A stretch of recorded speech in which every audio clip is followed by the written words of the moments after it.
This morning on The Dish, we'll take you inside Barrio Cafe, Chef Silvana Esparza's Phoenix, Arizona restaurant. Every dish there tells a story that dates back hundreds of years, masterfully updated by the 8-time James Beard nominee.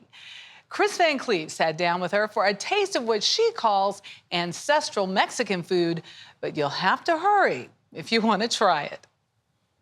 From the vibrant murals outside to the works from local artists inside and the bustling kitchen, Barrio Cafe is a place overflowing with personality, much like its longtime chef, Silvana Esparza. Mexican food needs to be respected, needs to be treated in par with French cuisine. And the expectation of $8.99 combination plate needs to go out the window. That's from that Americanized food of yesteryear. This is my interpretation. An interpretation reaching back centuries while still serving up a no-nonsense modern feel. I didn't have the crunchy tacos and the yellow cheese. And don't expect to get chips and salsa either. I really don't care what other people are doing, to be honest. I wouldn't look the way I look if I did. I cook for myself. That's the authentic part of being me as a chef. That authenticity translates to a menu pulling its influences from her Mexican ancestry and a deep respect for the past, while infusing her food with a flair for the present, like her take on barbecue. Cochinta Babil, 12-hour slow-roasted pork with achote rojo and sour orange. This looks phenomenal. This is what I've been smelling. This is the ancestor to American barbecue. Tell me about the sauce, too. What am I sopping up here? That's the juices from the cochinita. You taste that sour vinegar. That's the regional Yucatan sour oranges. Her love of food is a family tradition. Chef Silvana says she's traced her family's roots through 800 years of culinary experience. My ancestor was the royal pastry chef for the King of Spain, Alfonso el Sabio. So the desserts are going to be good. Absolutely. It's in my blood. Lessons learned at an early age, getting her start as a child helping in her father's La Azteca bakery in Merced, California. Did you always want to be a chef? Yes. My father did what he did with his father. And my brothers were there, but I wasn't allowed. I would help my mother so I could be in the back fixing the bread and the trays. But it was a man's workshop. So instead, she started her own business out of the bakery selling carnitas. But her path to Phoenix and Barrio Cafe was just starting. As a teen, she wanted out of her small-town life. And I remember thinking, yeah, I'm not going to do this. Forget it. I'm not doing this. Yeah, I'm breaking the mold. And I did. I went to Miami. I became a banker, international banking. I made a lot of money, but it was not a fun time. But I found myself going, why am I empty right here? And so I quit everything, went back to California, asked my father if I could help him at the bakery. That led to a catering company and eventually culinary school. But she put that on hold when her mother got sick at age 56. After her mother passed, she looked to cooking to heal. Phoenix has got one thing. You can come, burn down, hurt, broken, and you will ascend from the ashes. That's what I did here. And I thank Phoenix for that. What was the draw to Arizona? It looked boring.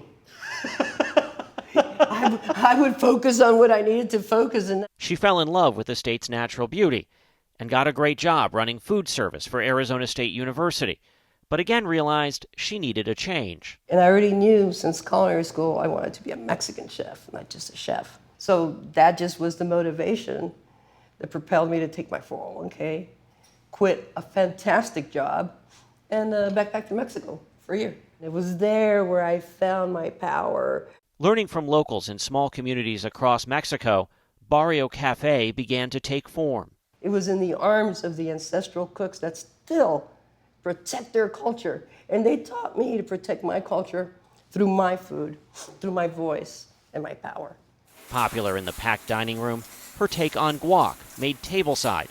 And it shouldn't come as a surprise, she does it a little differently, starting with not mashing the avocado. So what I did was create a guacamole that keeps the avocado intact. So when you have a bite of that avocado, that guacamole, you're getting the flavor of the actual avocado. And top it with pomegranates for a spark of flavor. Another must on the menu, this eye-catching stuffed pepper. That's chiles en nogada. It's a seasonal dish that comes from Puebla. This is a beautiful presentation, too. This dish is not the dish that's in Mexico. The one in Mexico was created as a dessert. But that was hundreds of years ago. Her chiles en nogada is poblano pepper stuffed with chicken, nuts, dried fruits, apples, and pears in an almond reduction sauce, giving it a balance of savory and sweet. I like the crunch from the nuts. This is fantastic. It's a fantastic dish. I think this is my favorite. We saved it for the last because it's a little bit of a dessert, a little bit of an entree. Saving the best for last is something that's been on Chef Silvana's mind for a while now. Soon to turn 64, she's decided it's time for her next chapter. Letting us in on a secret she's been holding close to her heart, she's once again planning to walk away from a good thing. It's true. I'm retiring. At the end of May, she'll move to Mexico and focus on passions out of the kitchen. Her love for lowriders and her love for writing.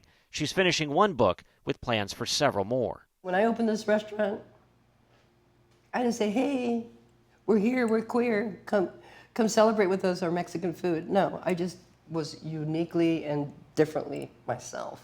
I have championed everybody. It's time that I champion myself. End of story.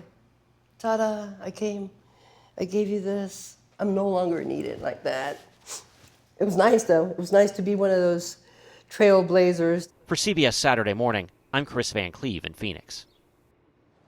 Elevated Mexican, not dumbing it down. It is pure perfection. And we have to point out the enchiladas, pollo suizas, spicy street corn, tacos barbacoa, tacos chicken tinga, the guac and chips, of course, and the tomatillo sauce. I liked it. She doesn't. I was worried when she said she didn't mash the guac. It's like, it's not going to be as good, but it's good. It is, and then adding that pomegranate on top of it. I also love what she said there, though, at the end. That, like, now she needs to take care of her. Now it's about her. Like, that's a beautiful And she's thing. like, I came, I saw, I kicked butt. Yeah, and now I'm moving on to the next thing to keep. We gotta go to Phoenix.